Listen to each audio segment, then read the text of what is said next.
as we went down to attack the target at the same time. Just as I crossed under and behind his airplane is when I felt the hits. Bamboo tube, you're on fire, get out.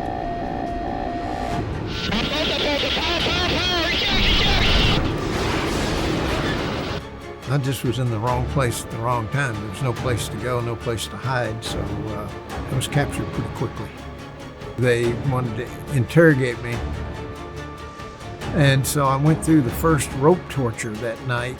The tourniquet effect, where they're cutting off all the blood supply to your arms, plus they're getting the pressure, which causes shoulder separation. You talk, you write, you be polite. Like he's asking me. You talk, you write, you be polite. And I looked at him and I said, no. We went through all over again. And that started my 6 years, 9 months, and 4 days in the Hanoi Gulag.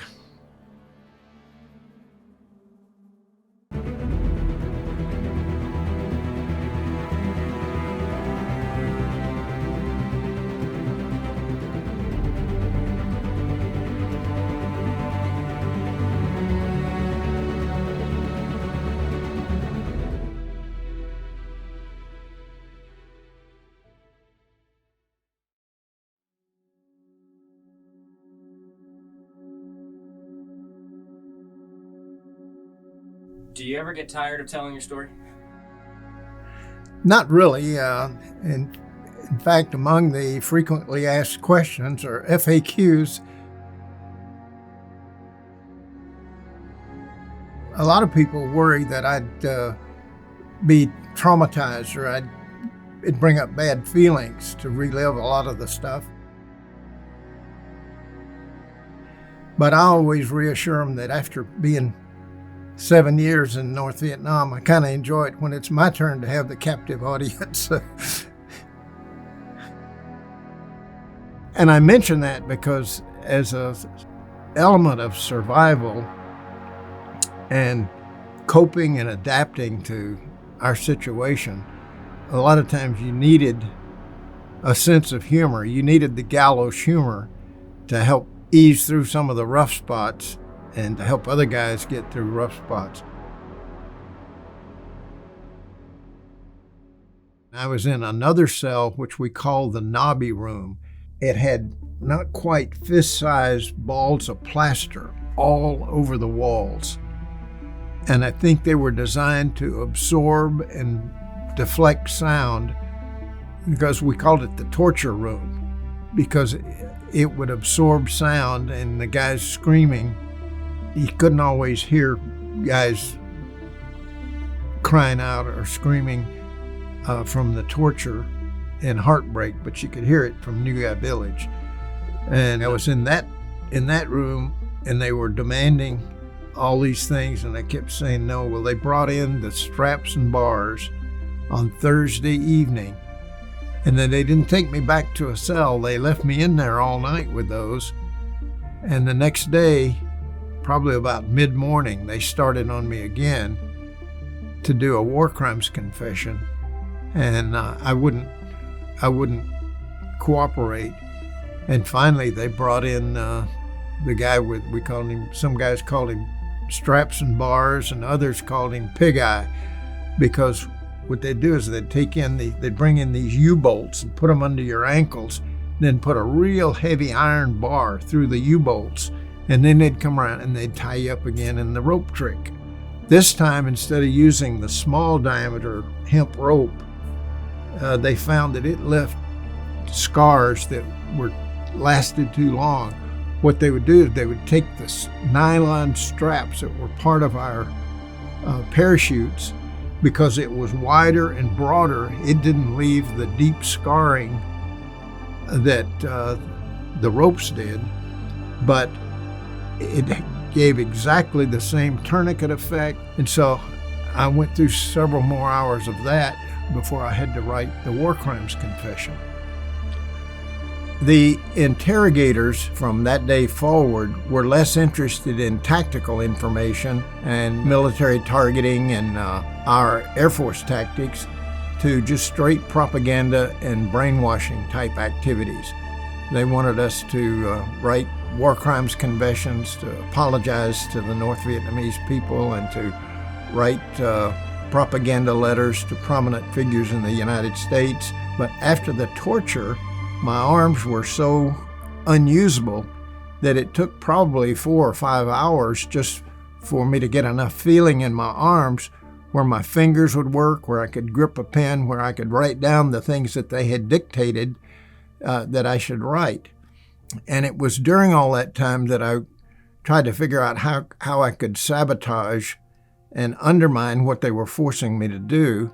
I had discerned that they had learned their English from British rather than American sources. So I figured maybe I can get away with using words like a lorry instead of a truck, or a carriage instead of a railroad car. And I could use the British spellings, like in color, honor, and valor, we end them with an OR. The Brits spell them with an OUR, still do to this day. So anytime I had an opportunity to work words of my choice into the text, I would put those in there as indicators that this was not being done voluntarily. Another technique was to say, I'll do whatever you want me to, but I'm too tired, I can't think. You tell me what to write and I'll write it. Well, that introduces an element of their understanding of English, whether it's British or whatever. And if you could use their mangling of the English language and then quote them at it, it'll get by their censors, but it'll also be an indicator that this is not an American that's dreaming this up. You have to kind of play cat and mouse with them, because you got to give them something that'll get them to quit torturing you. But at the same time, you want to sabotage it any way you can. The rule was to take enough torture. Number one, force them to go beyond international law. At least the Geneva Conventions, whether they acknowledge them or not, they're going to be held to account for that. If you force them to violate international law, then you kind of shield yourself from any accusation that you gave in or you cooperated with them. And our code of conduct is very clear about how you should behave if you're a prisoner of war. And so we always wanted to do that. In fact, one of our mottos was return with honor. At that point, guys were being captured at the rate of maybe 2, 3, 4 a month. And then later, and they'd sometimes get as many as 6 or 8 a month.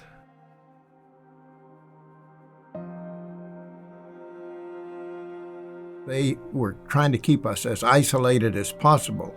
It was forbidden to whisper, to try to make any contact with anyone outside of your cell. My first contact was probably about the 3rd or 4th day.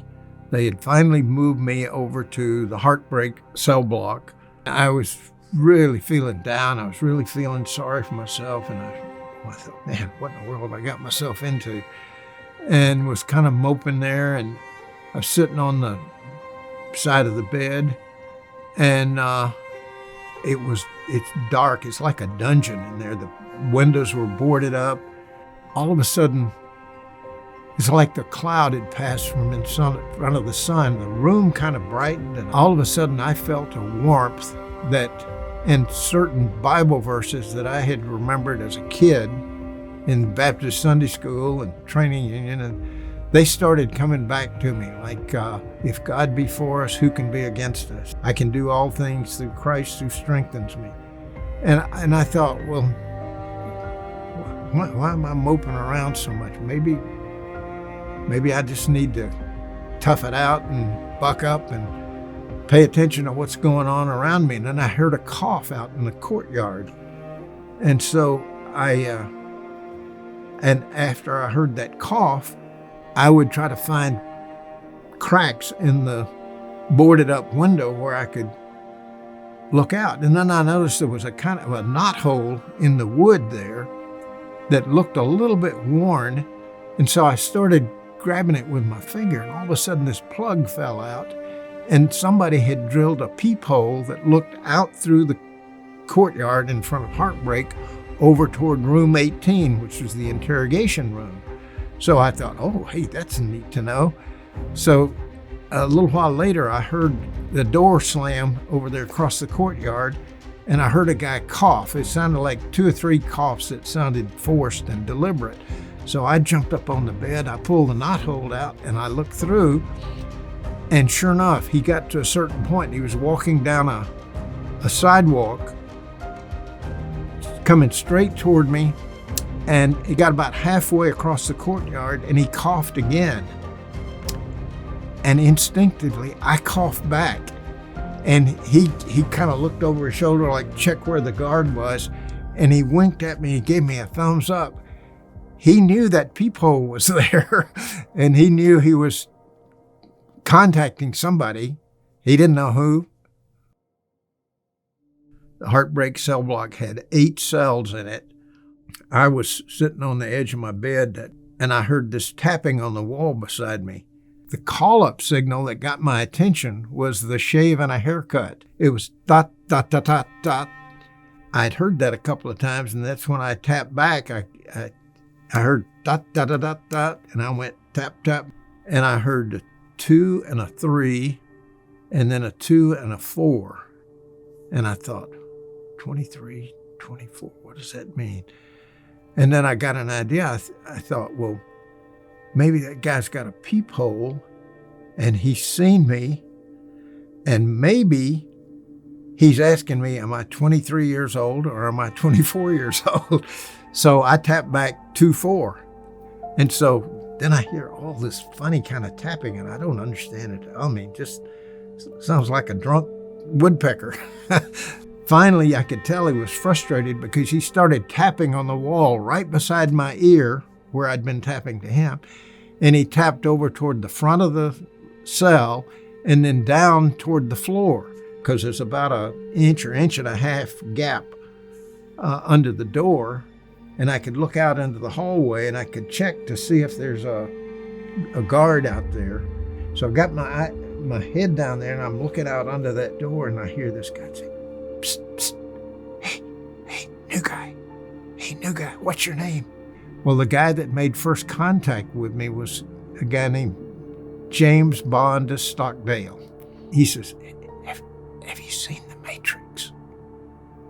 And I said, no, what Matrix? And he said, there's a matrix carved somewhere on the wall or on the bed. He said, it's the alphabet. He said, just leave out the letter K, and the alphabet then will be 25 letters, and it's downright easy. First series of taps gets you to the row you want. The next series of taps gets you to the letter you want. So 23, 24, second row, third letter, second row, fourth letters, H-I. He's saying hi. And the shave and a haircut was the call up, dot, dot, dot, dot, dot. And then that's the sign for you to clear, to make sure if it's not clear, if there's a guard or something, for some reason it's unsafe, one thump is danger. One thump or one loud cough is danger. You stop whatever you're doing because you don't want to get caught communicating, because you go back into the ropes again. Occasionally guys would get caught and they'd maybe spend anywhere from a week to 10 days to 14 days in leg irons, hands cuffed behind their backs.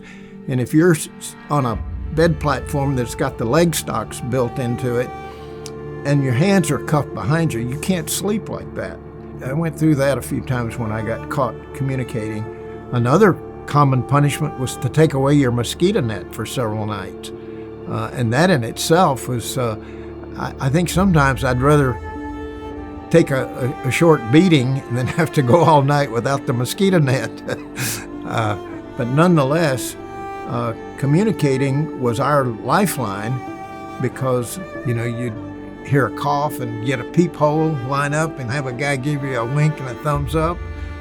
Man, from the depths that I was in at that moment, that was a lifeline. You just can't imagine what that does to you. And then when Stockdale was whispering to me, and he says, "Hey, glad you're paying attention." I says, "We've been trying to contact you for 2 days." So again, it's a lesson, not to get caught up in your own troubles and spend so much time feeling sorry for yourself that you're not alert to opportunities that somebody's trying to help you out. The main priority was collecting the names and memorizing the names of the known confirmed prisoners. And then we always kept a second list of what we called the bolos, be on the lookout for members of a squadron that they knew a guy had bailed out and they still didn't have a status for him. In some cases, we could confirm that they were prisoners and alive. In some cases, they remained on the bolo list for till the end of the war in some cases. One of the first guys I met at the zoo, my next door neighbor, we were on the backside of a 10-room building called the pool building. I was in the middle room on the backside of the pool. Bob Purcell was in the next cell. Bob Jeffrey was in the next cell. Al Brunstrom was on the other side of me, and then opposite him was Larry Chesley. And it took several days for me to figure all that out, again, using the tap code. Each cell had a little voice box in the room, kind of like an intercom box. And several times a day, they'd come on with propaganda program. We called it Hanoi Hannah. One night, she was talking about how Johnson and McNamara were lost in Vietnam. They said, their policies are so confused. She said, they're like somebody trying to find their way around the city of New York with a map of Chicago.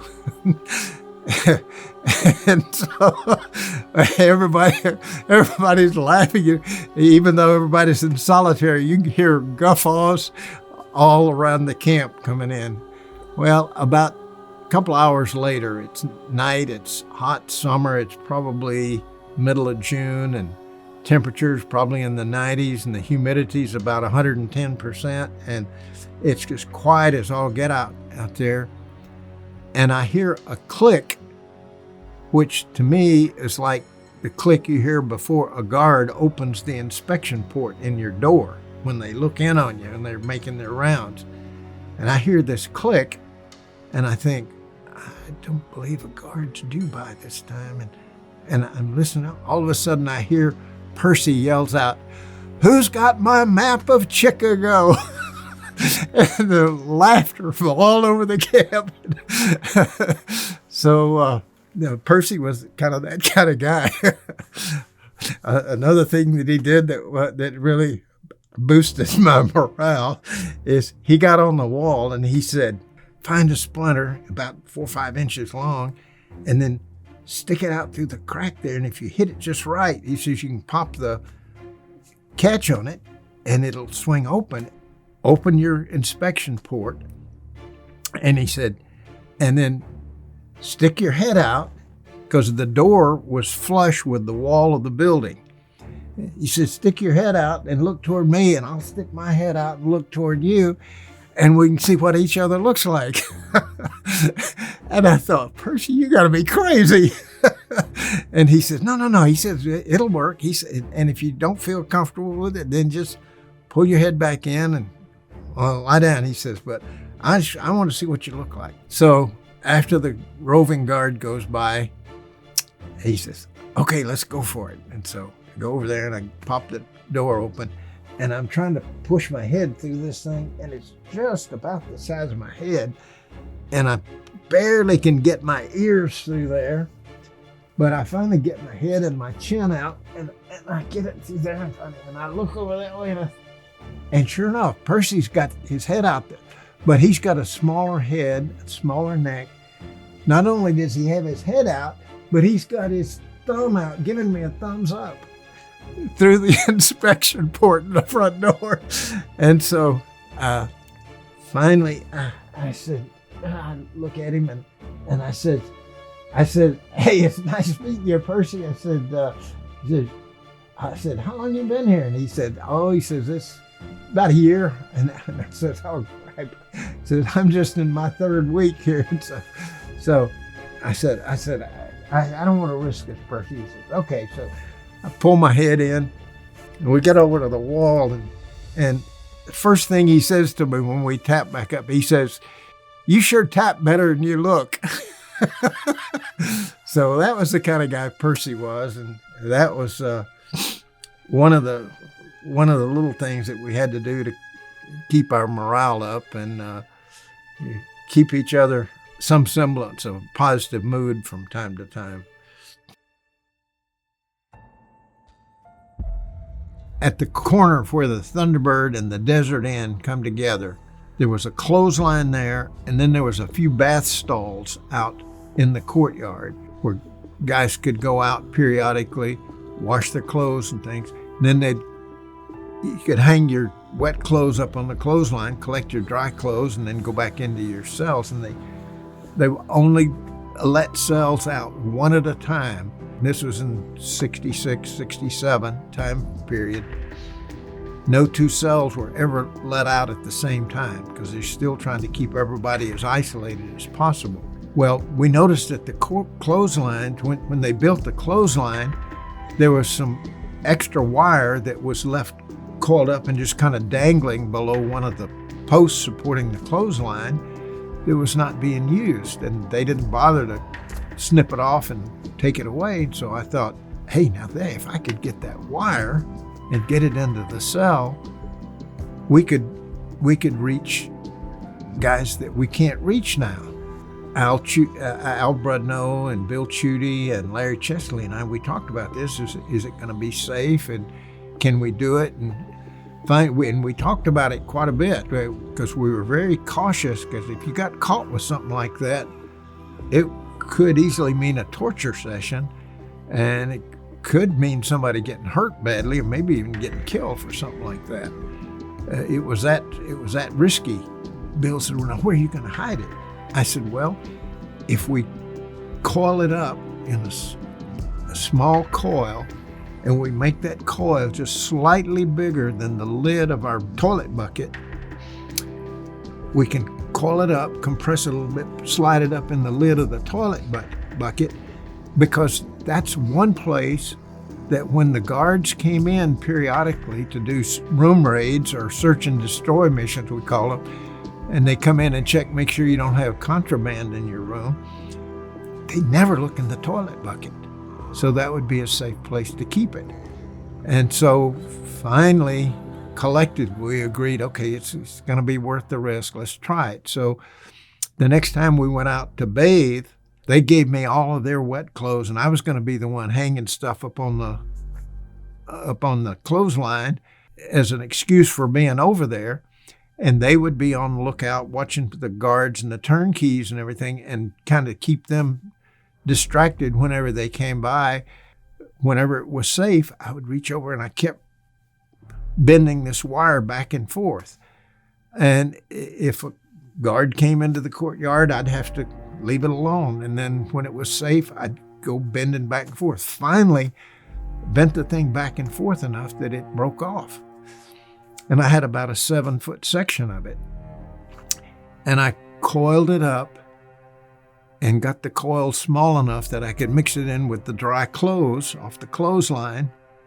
And when it was time to go back into the cell, and it mixed, and we got it into the cell Saturdays or Sunday afternoons. Although there were other times we could get away with using it, but those were the safest times to risk contacting someone who was in solitary confinement.